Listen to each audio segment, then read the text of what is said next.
Rocky, ketemu lagi Bung Rocky.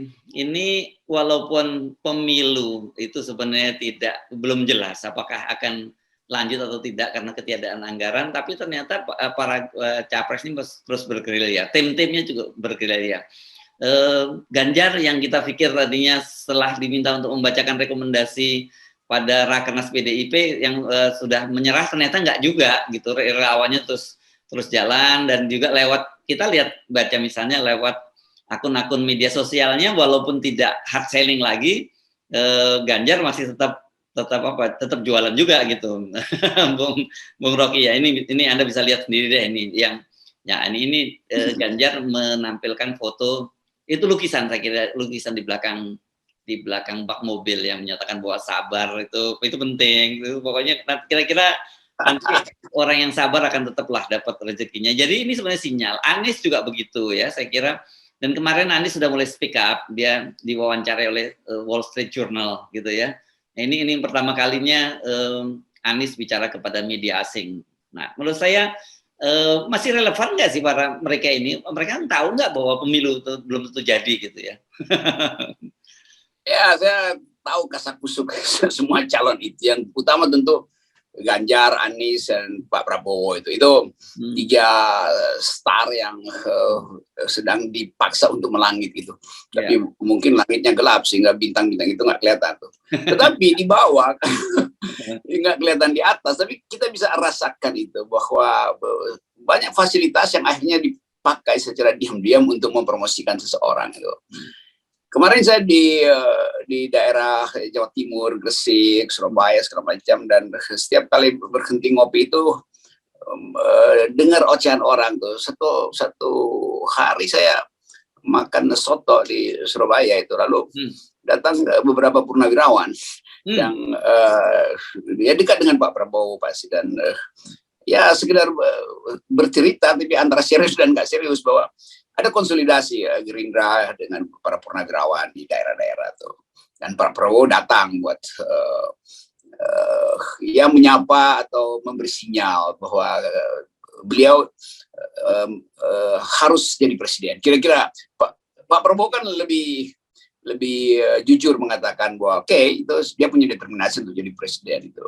Karena itu beliau berupaya untuk memperoleh dukungan saya kira Nahdlatul Ulama di Jawa Timur. Karena itu tetap fokus utamanya adalah di situ tuh. Nah, lalu ya kalau Erick Thohir ya kita lihatlah memang beliau sangat lincah untuk main-main TikTok tuh, karena yang penting bagi dia adalah namanya beredar terus. Lalu Ganjar memang itu kecerdikan Ganjar adalah berupaya untuk mengintip celah itu. Karena itu promosi outdoornya jalan terus untuk memberitahu bahwa saya nggak nyerah loh. Tapi nanti akan dibilang ini relawan memang menghendaki. Tapi tetap bagi Ganjar yang politisi yang matang, dia berhak untuk regain. Kan auranya kemarin sempat lenyap itu karena habis diolok-olok oleh Ibu Mega. Tapi sebagai politisi tentu dia tahu dukungan dia itu tidak tergantung pada PDIP. Walaupun pada akhirnya kita tahu bahwa ketika PDIP mengusulkan calon dari internal, maka Ganjar pasti lenyap tuh. Karena nggak ada captive market PDIP yang nggak akan pro Puan misalnya, itu dengan sendirinya terjadi. Karena PDIP partai dengan identitas yang udah jelas itu.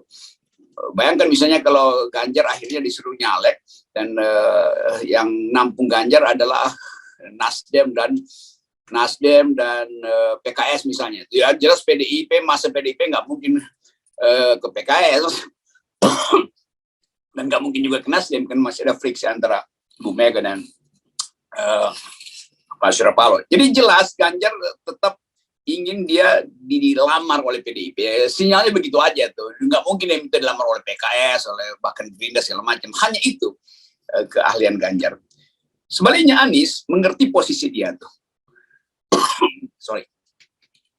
Dan Anies berupaya untuk bertahan di dalam semacam imparsialitas tuh, bahwa dia dibutuhkan oleh semua partai. Tapi dalam hitungan akhir juga orang akan lihat Anies akan diasuh oleh siapa, karena Anies ID-nya adalah Muslim, kan begitu sinyalnya tuh. Jadi seolah-olah para pemilih ini blockingnya udah selesai tuh, tinggal keahlian mereka untuk kasakusuk. Nah, kasakusuk ini yang tentu perlu uang. Nah, dalam keadaan semua bandar itu merasa mau pasang di semua pertaruhan, uang yang beredar juga sedikit.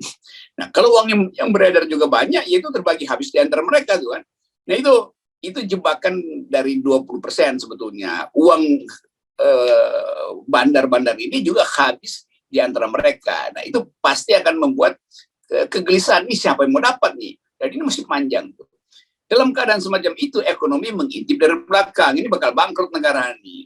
Nah, bandar juga merasa, ya kalau negara mau bangkrut, ngapain kita turunin uang? Kan itu kan. Jadi soal-soal semacam ini yang kita lihat dari atas papan caturnya itu. Masing-masing majukan bidak putih. Jadi bagaimana mungkin main catur dua-duanya punya dua bidak putih itu. Nah, ini yang menarik. Saya membaca juga analisis dari politikus Nasdem Zulfan Lindan. Dia meyakini tadi bahwa kalau Anies ini dimajukan, maka dia meyakini Sumatera akan sapu bersih. Cuman persoalannya dia udah meyakini pasti akan kalah di Jawa Tengah, karena Jawa Tengah ini basisnya PDIP. Tetapi berpeluang di Jawa Barat mungkin menang, tapi di Jawa Timur karena itu dia berpikir mungkin dengan AHY dipasangkan. Kan itu udah mulai ada pemikiran gitu ya, Anies AHY. Jadi mungkin tetap bagaimanapun basis Pak SBY kan Jawa Timur juga cukup kuat.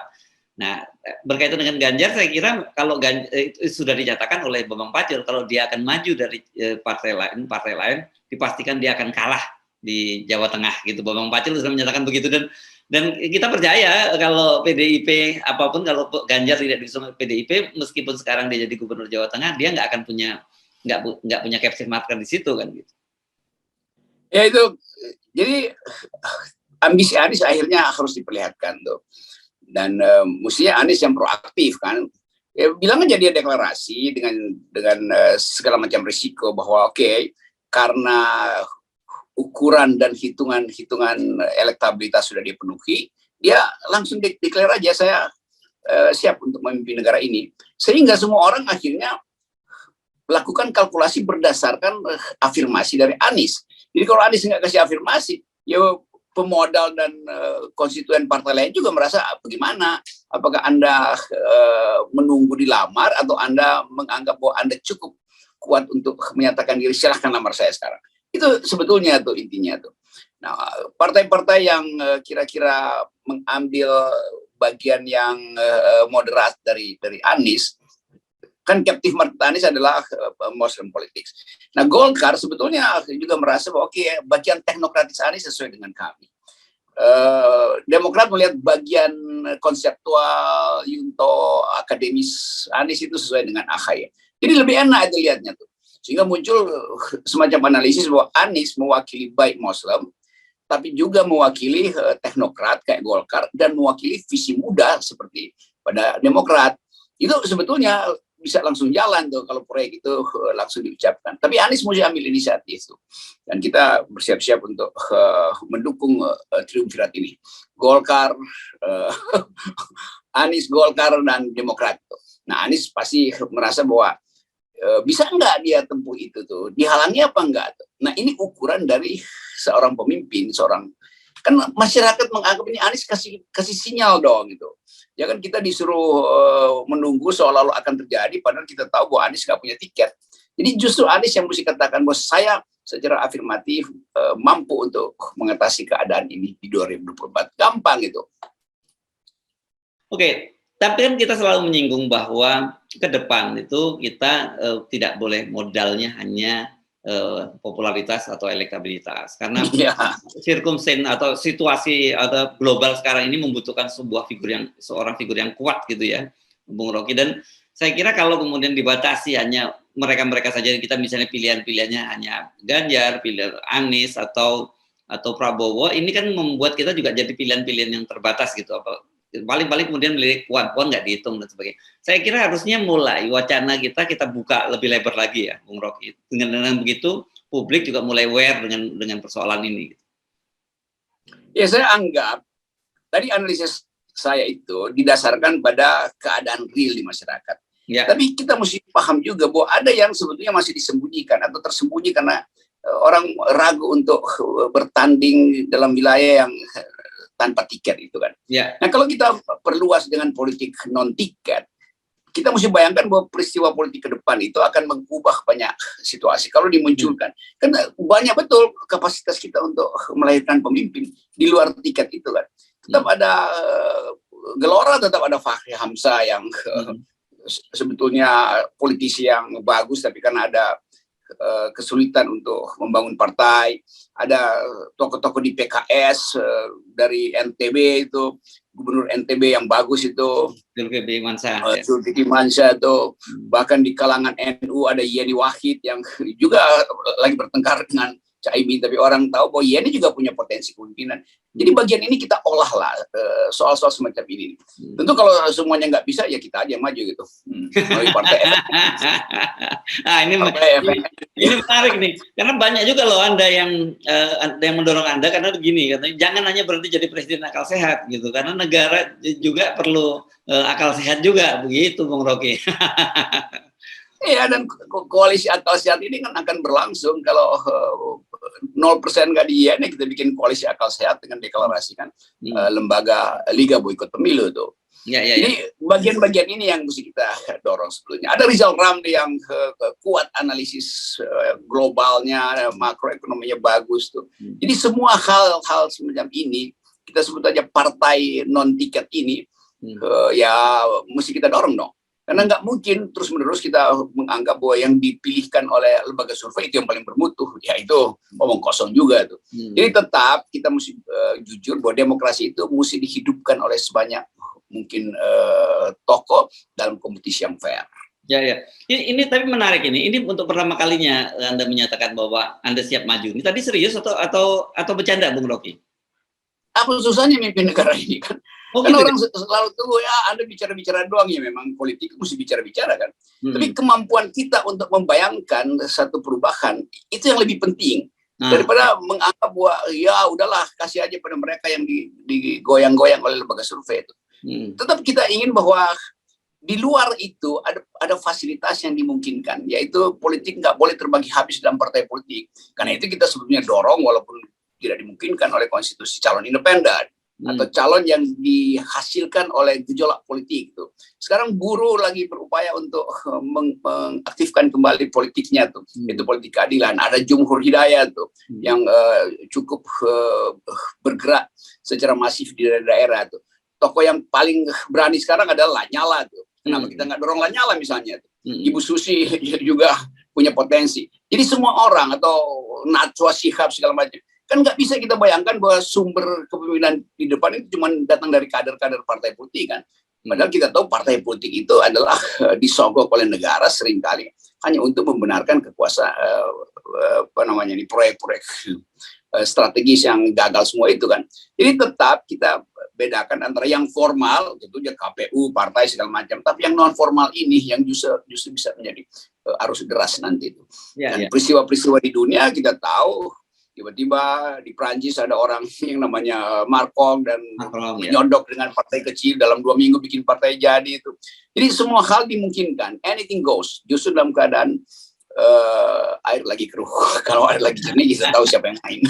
Saya membayangkan ini. Andika juga, bayangkan misalnya ada krisis nanti, mungkin 2 bulan ini ada krisis ekonomi, ada kekacauan, lalu Andika muncul sebagai dengan sinyal aja bahwa dia rela untuk menjadi semacam perantara antara tokoh-tokoh politik, tapi dia juga sendiri dengan tegas mengatakan Indonesia harus dihasilkan melalui peristiwa politik yang bersih itu. Jadi cuma soal apa wacana yang mau dimajukan itu. Anies sudah majukan wacana selama pemimpin Jakarta, tapi itu wacananya akan habis nanti 2 bulan lagi kan.